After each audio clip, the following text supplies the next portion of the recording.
안녕하세요. 쓸데없이 공부 많이 하는 언니들 쓸공언니입니다. 오늘은 그냥 평범하게 관리하다 돌아온 정관리입니다. 안녕하세요. 저는 최열정입니다. 예, 자, 여름이에요. 아우, 덥죠? 너무 더워요. 그리고 네. 이게 장마잖아요, 지금. 네. 그러니까 밤에 잘 때 그 약간 후덥지근한 그 느낌이. 맞아요. 찍찍한 그 느낌이 너무 맞아요. 싫어요. 그래서 맞아요. 제가 에어컨 바람 되게 싫어하거든요. 네.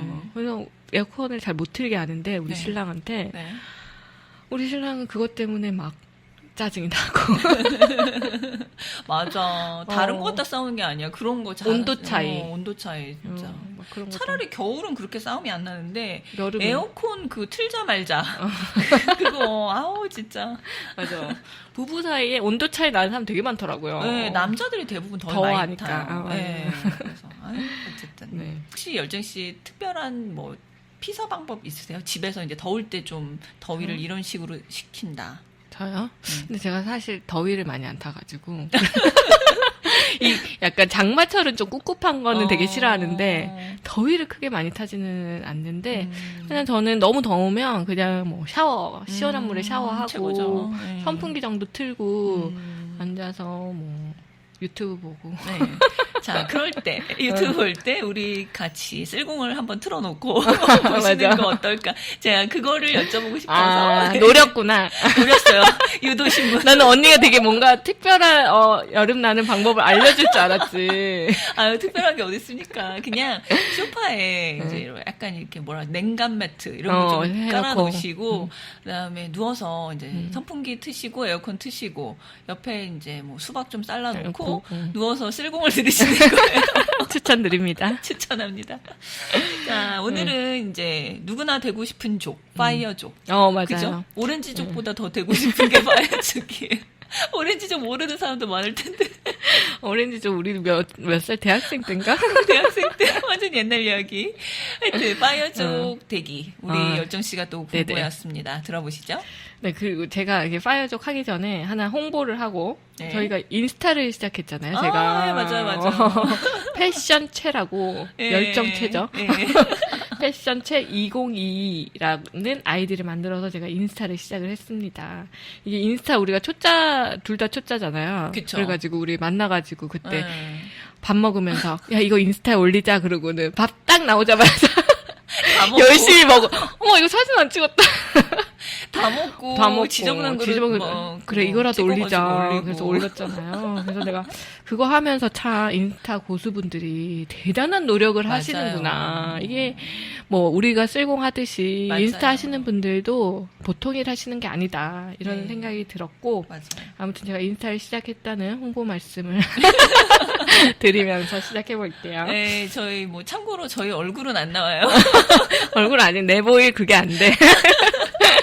그렇지만 이제 우리가 하는 이제 이야기들 맞아요. 어디서 이렇게 정보들, 깔깔대면서 했는지 그리고 정보들도 예, 좀 정보들도 올리고 좀 올리고 그러고 예, 있어요. 관련 사진들도 좀 올리고 하겠습니다. 네. 네, 제가 오늘 파이어족이라는 키워드를 이야기를 가지고 왔는데요. 네. 아시다시피 저도 이제 이미 직장에서 은퇴를 한 은퇴녀잖아요. 그쵸. 네. 보통 직장을 그만둔 3040 여성을 부르는 말이 있어요, 우리나라에서. 경단요? 경단요. 경단요, 이게 왜 무슨 팝경단, 수수경단 그러잖아요. 그러니까 경력 단절이긴 경력 하지만. 단절. 네. 경단녀라고 부르잖아요. 네. 그런데 사실 저는 이제 그 경단녀가 되고 나서 네. 경단녀라는 얘기를 들을 때마다 약간 불편한 거예요. 마음 한 구석이 쓰려. 그렇지 않아요? 그리고 이게 나는 이제 경단녀가 아니라는 생각이 드는 게 왜? 나는 이전 경력을 이어갈 생각이 전혀 없거든. 경단녀를 거부한다. 제가 이제 지난 이제 뭐 회사 생활, 뭐 회계법인을 거쳐서 이제 뭐 여러 네. 이제 회사에서 회사 생활을 했지만 네. 이제 작년에 2021년에 퇴사를 한 이후로 다시 그 경력을 이어서 그 회사의 그런 이제 직장인이 되겠다. 이런 네. 목표가 저한테는 전혀 이제 없어요. 그쪽이랑은 이제 빠이빠이 한 거야, 나는. 그죠. 그렇기 때문에 네. 이전의 경력이 단절됐다고 저는 느끼지 않아요. 나는 그 경력을 끝냈다라고 생각. 맞아, 끝났어. 끝냈다고 생각을 그래서 하고. 은퇴녀. 그래서 나는 은퇴녀가 더 맞는 것 같아요. 맞아. 그리고 뭔가 새로운 일을 시작을 했으면 했지. 내가 직장인이 돼서 그때 겪었던 그런 갈등과 고민들을 다시 하고 싶진 않다. 이런 생각을 맞아. 해요. 그래서 저는 일단 제 스스로는 맞아. 나는 경단녀는 아니다. 네. 이렇게 당당한 은퇴녀. 결론을 내렸거든요. 그러면 제가 또 파이어족이냐? 이거는 이제 좀 이제 제가 이제 쭉 얘기를 하면서 결론에 도달할 것 같은데 네. 몇 년 전에 제가 이 파이어족이라는 단어를 처음 접했어요. 네. 그래서 그때는 이 단어에 파이어가 들어가잖아요. 불. 네. 그래서 그래 젊을 때 불같이 일해서 돈을 많이 번 다음에 나 이거 뭐 이렇게 그건지 몰랐어. 그래서 약언지 모르셨구나. 몰랐어. 네. 돈 벌어 부자가 된 사람을 말하는구나. 이 정도로 이해를 하고 넘어갔거든요. 그래서 네. 나는 이미 늦었구나. 젊을 때 일단 불같이 일해서 돈을 못 벌었어. 아니, 불같이 일은 했지. 돈이 안 벌려서 돈이 그렇지. 안 모였어.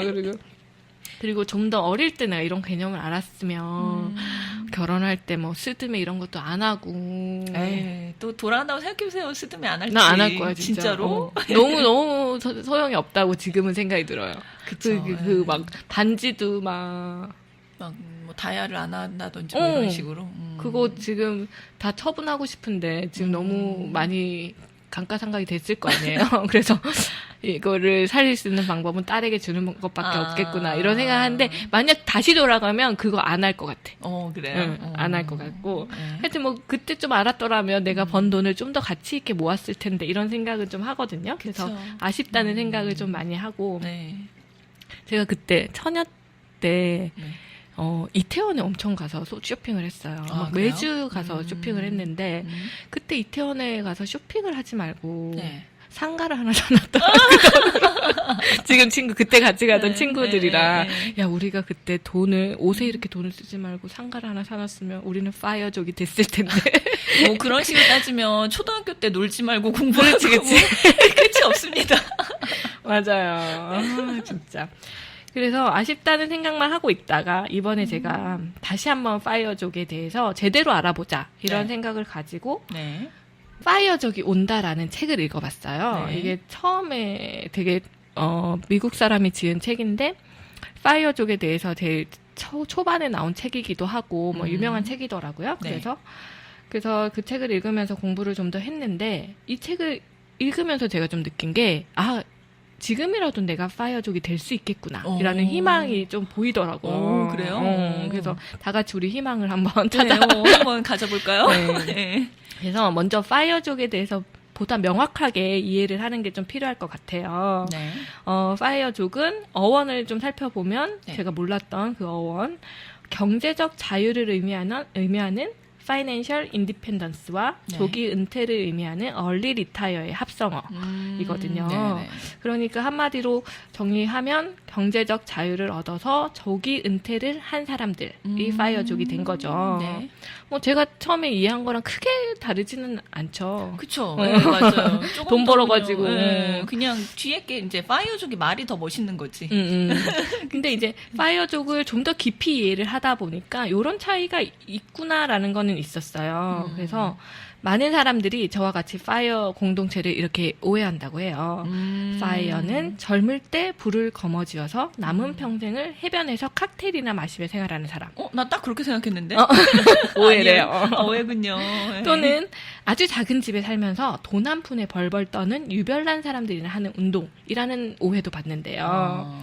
이제 첫 번째 오해는 이제 제가 오해한 부분이랑 또 언니가 오해한 부분이랑 되게 유사하기 때문에 이제 경제적 자유를 이루고 편안히 남은 인생을 보낸다 이런 의미에서 이해가 가는데 두 번째 오해는 잘 이해가 안 가시죠? 그렇죠. 저는 그쪽 방향으로는 생각 안 해봤거든요. 저도 몰랐어요. 이런 오해는 왜지?라고 했는데 이 두 번째 오해는 파이어족의 원칙을 좀 이해를 해야 되는데. 파이어족의 선언문 비슷한 것을 보면 파이어족이 되기 위해서는 번 것보다 적게 쓰고 모은 돈을 투자하라라는 원칙이 있어요. 그리고 여기에서 이제 파이어족이 되기 위한 여정을 출발해야 되는 거예요. 그래서 이제 막 극도로 아낀다는 이미지 때문에 그런 게 있구나. 그렇죠. 극도로 우리 한국에 들어온 그 어떤 의미는 극도로 아낀다 이런 의미가 없잖아요. 잘 이야기에. 근데 그 미국에서 파이어족 공동체라고 불리우는 사람들의 어떤 집단은 극도로 아끼는 거에서부터 시작을 한다고, 근검 절약에서 시작을 한다고 보더라고요. 그렇군요. 그래서 이 파이어 공동체에서 말하는 경제적 자유라는 부분이 우리가 생각하는 영리치 뭐 이런 게 아닌 거지. 네, 그렇죠.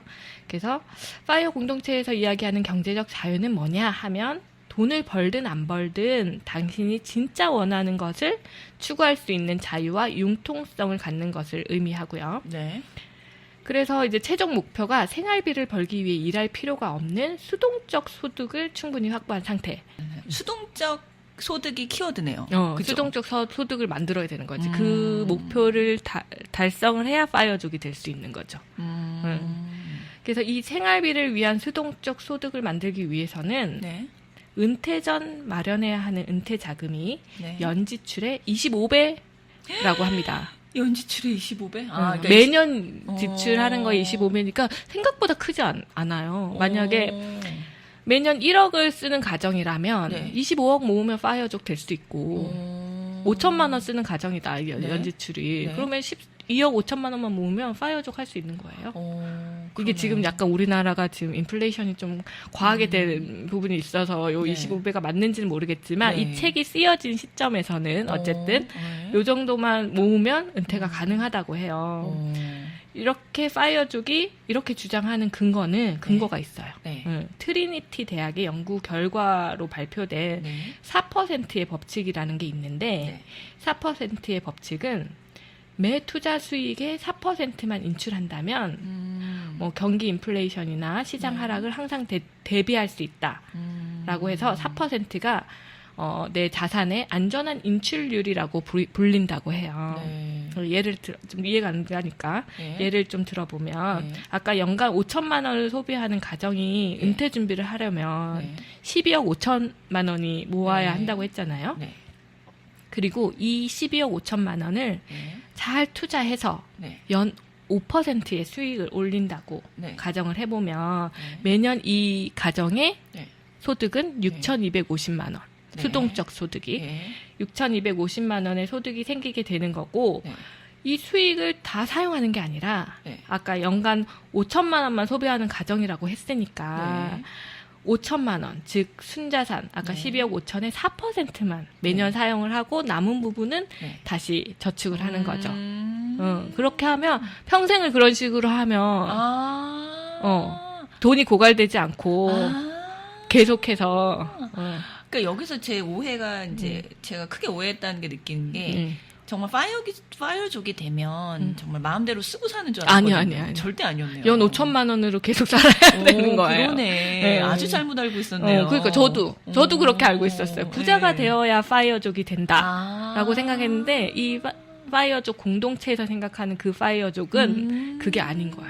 그러면 내가 좀 덜 쓰기로 마음을 먹으면 좀 더 쉽게 파이어족이 될 수도 있겠네요. 그네요. 내가 근검 절약을 몸의 생활 방식으로 받아들인다면 누구나 파이어족이 될 수 있는 거야. 그러네요. 전 너무 먼 나라 얘기로 느껴졌었거든요. 저도 나는 이미 늦었다. 그러게요. 이렇게 생각했는데 그렇지 않더라고요. 그래서 요 4% 법칙이 뭐 인플레이션이 어느 정도 안정적으로 유지가 돼야 된다든지 아니면 매년 지출이 크게 변동적이지 않아야 된다. 뭐 이런 가정들이 좀 들어가 있는 아주 단순화된 경향은 있어요. 그렇죠.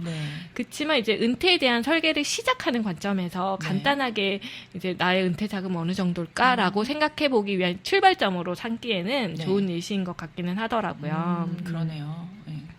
그리고 이러한 경제적 자유를 위한 최소의 목표 금액을 확보하는 방법으로 파이어 공동체가 가장 강조하는 게 바로 근검 절약입니다.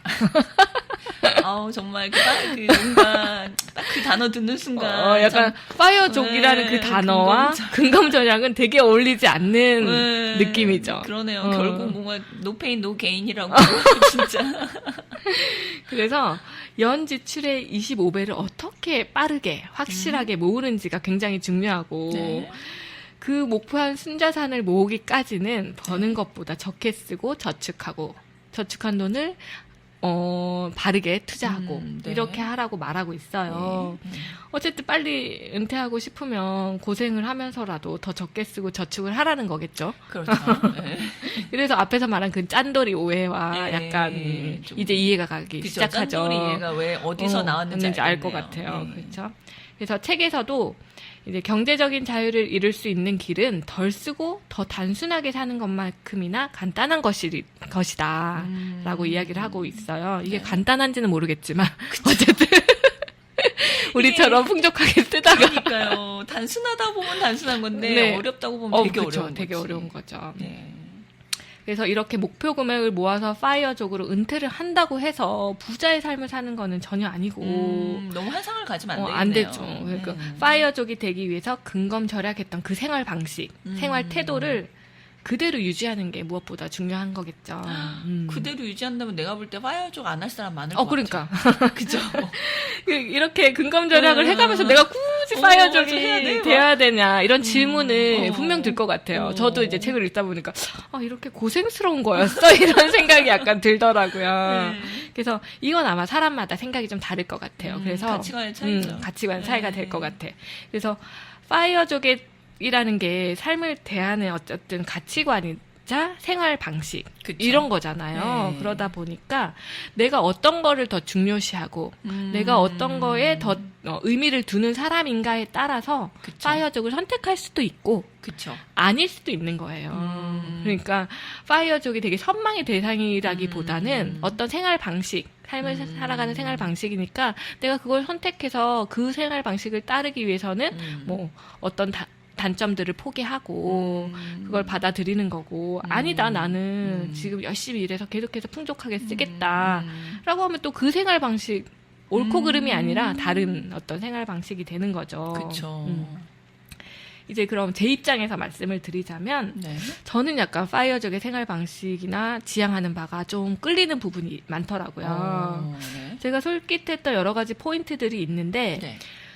우선은 경제적 자유를 어쨌든 하루빨리 이뤄서 내가 하기 싫은 일을 돈 때문에 하진 않아도 된다. 맞아. 그것만큼 힘든 게 없거든요. 맞아요. 진짜. 그 시점을 빠르게 이루는 게 이 사람들의 목표다. 저는 이게 좋더라고요. 네. 저는 하고 싶은 일을 돈을 많이 벌어서 하고 싶은 일을 하는 것보다 네. 내가 하기 싫은 일을 하고 싶지 않은 사람이야.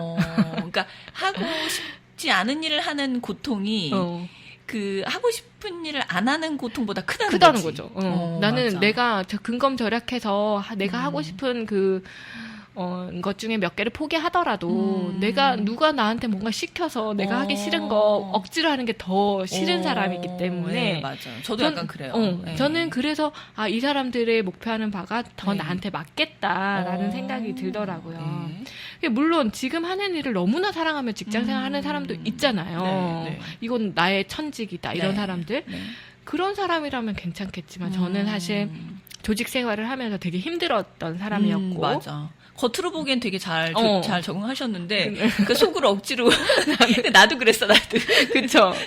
그래서 이 일을 내가 진짜 견딘다는 생각으로 맞아, 했거든요. 맞아요. 이 일을. 맞아요. 그래서 경제적 자유라는 말을 들었을 때 이게 솔깃할 수밖에 없었어요. 맞아. 완전 현혹이 되더라고요. 일단 경제적 자유가 해결되면 사람이 하고 싶은 거 다 해볼 수 있잖아요. 다 해볼 수 있는 거지. 그쵸. 뭐 돈적으로 좀 풍요롭진 않더라도 네. 뭐 내가 아껴가면서 할 수 있는 것들이 꽤 많으니까.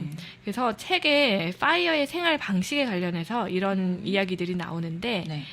사람들은 대개 비싼 물건과 경험에 가진 돈의 대부분을 쓰지만 정작 함께 시간을 보내는 것처럼 단순하고 돈이 들지 않는 행동에서 대부분의 행복함을 느끼기 때문에 맞아요. 우리는 행복을 극대화하는 방법으로 훨씬 검소하게 사는 계획을 추구하고 있다. 이게 맞아. 이제 진짜 파이어족의 생활 방식인 거예요. 저는 그걸 동의하는 게 막 이제 제가 이제 조카가 2명이 있는데 조카들이 비싼 장난감 사줄 때보다 그죠? 같이 그냥 007빵하고 놀아줄 때 더 행복해해요. 애들은 더 그렇죠. 네, 진짜. 그러니까 그런 시간이 돈으로 환산하기는 어려운 시간 아닙니까, 진짜. 네, 맞아요. 그래서 자식을 키워보면 더 그런 거에 가치를 느껴요. 느끼잖아요. 맞아, 그 전과는 다르게. 네. 또 이런 얘기도 나와요. 우리에게 필요하지 않은 물건에 지나치게 돈을 쓰면서 새로운 경험, 휴식, 함께하는 시간처럼 우리가 가장 원하던 것을 빼앗기고 있었다. 맞아. 우리가 산 모든 물건의 가격은 단순한 숫자라기보다는 우리 마음의 안정을 위해 치른 대가였다. 오, 맞아. 근데 이거 약간 리즘이랑 좀 리즘하고 교집합이 있네요. 맞아요. 그러네. 그래서 저는 너무 공감이 되는 게 제가 이제 직장 생활을 할 때 돈은 더 많이 벌었죠. 우리 맞아. 뭐 신랑이 버는 거랑 저랑 비슷하게 이렇게 벌었으니까 2배의 소득이었지만 진짜 모이는 거는 진짜 돈이 얼마 없었어요. 맞아. 내가 막 야, 이 정도는 써도 돼. 웃비용. 막 썼거든. 야, 이 정도 맛있는 건 먹어도 돼. 내가 버니까. 이러면서 써서 지금 이제 외벌이지만 외벌이로 버는 거랑 모이는 거 비슷하지 않아요? 모이는 것도 비슷하고 생활 수준도 크게 내가 느끼기에 많이 이렇게 떨어졌다라고 생각이 안 드는 게 그런 욕구들이 좀 사라진 것도 맞아요. 있어요. 쓸데없는 욕구들이. 맞아요. 그래서 막 택배 박스가 막 하루에 몇 개씩 오잖아요. 맞아. 택배 카톡이 맞아. 계속 와. 맞아. 그러면 그걸 살 때는 솔직히 이게 나에게 없어서는 안 될 물건이라고 느껴지잖아요. 맞아. 그런 착각이 들죠. 근데 또 막상 배달을 받고 막 있으면 박스도 안 뜯는 것도 있어요. 또 그리고 너무나 갖고 싶어가지고 몇 날 며칠 그 물건이 막 머릿속에서 막 뱅글뱅글 돌고 막 그랬던 물건들도 있거든요. 뭐 주로 약간 비싼 것들, 사치품들이 그렇죠. 근데 이거 정작 사서 내가 딱 가지게 된 순간 그 의미가 너무 퇴색돼 버리는 거예요. 그게 약간 생물학적으로 도파민적인 행복이라 그래요. 그렇죠. 네, 그 도파민은 다음 역치가 더 높아야 네, 더 행복해지고 그 약간 알코올 중독이나 그런 것처럼 쇼핑 중독이 생기는구나. 그런 것처럼. 그래서 그 순간 딱 해결되고 나면 다 바로 더 높은 거를 찾는. 그러니까 별로 이거 왜 샀지 싶은 것들이 꽤 많더라고요. 맞아. 그래서 이 굴레에서 내가 벗어나야겠다. 이런 맞아. 생각을 저는 자주 하고 있었고, 이게 물건들이 쌓이는 것도 좀 보기가 싫잖아. 그쵸. 이게 또 정리하는 것도 일이에요. 시간도 없는데. 그러니까 그래서 이 파이어족 생활 방식이 저한테는 좀 더 이렇게 내가 이런 생각을 했던 사람이기 때문에 더 와닿았던 것 같아요. 파이어족에게는 돈이 주는 혜택보다는 자유로운 시간이나 자기 주도적인 삶의 방식이 훨씬 중요하니까 금전적인 여유와 물질이 주는 행복은 어느 정도 포기를 해야 되는 거죠. 양립할 수는 없다고 보는 것 같아요. 그러네요. 그래서 이렇게 파이어족의 생활 방식이 나에게도 어울릴까? 이런 고민이 드는 사람들이 있을 거 아니에요. 그렇죠. 그런 사람들에게 이 책에서는 10가지 목록 쓰기 훈련을 해보라고 제안을 하고 있어요. 이 10가지 목록은 당신은 실제로 시간을 어떻게 쓰고 있는가? 만약에 당신을 즐겁게 하는 일은 무엇인가?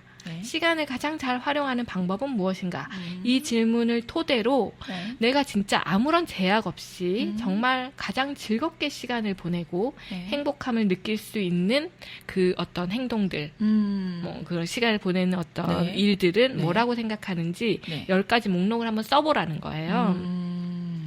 이 목록에 물건을 사는 것이 포함되거나 뭐 뭔가를 가지는 것 그리고 일적으로 성취하는 것이 포함되는지 아니면 뭐 관계들을 맺는 거에서 나에게는 어떤 의미가 있는지 이런 것들을 살펴보면 내가 원하는 삶이 좀 보일 거고 그러면 파이어족이 되어야 할지 말지가 좀 선명해질 거라는 그런 의도인 것 같더라고요. 그래서 저도 해봤어요. 남편이랑. 그래요? 어때요? 궁금한데요? 너 10개 써와. 그랬더니 이제 저희 같은 경우에는 이제 주로 그 목록에 아이와 함께 보내는 시간 중요하죠. 그러고 진짜. 이제 가족들 아이를 포함한 가족들이랑 함께 보내는 시간 이런 게 있고 또 저랑 신랑이랑 되게 성향이 좀 비슷하거든요. 뭐 사주 봐도 사주에 뭐 그것도 똑같아요. 일간도 같고. 같고 막 그래서 둘이 되게 비슷해서 우리 신랑도 하기 싫은 일을 시키는 거를 진짜 못 견뎌하는 그런 성향이더라고요. 그래서 둘 다 약간 조직 생활이 아니라 나 혼자 약간 할 수 있는 그런 일을 꿈꾸고 살고 있는 것 같아요. 어느 순간에는. 그래서 그런 것들을 쭉 써서 있는 거를 보니까 우리는 얼른 이제 직장 생활을 은퇴를 하고 이제 가족과 함께 가족과 함께 보내는 시간과 그리고 나만의 어떤 공간, 사업 공간 이런 것들을 확보를 하는 게 되게 우리 삶에서 이제 품질을 좀 높이는 방법이겠구나 이런 생각이 좀 들더라고요. 그래서 이미 저는 은퇴를 했어요.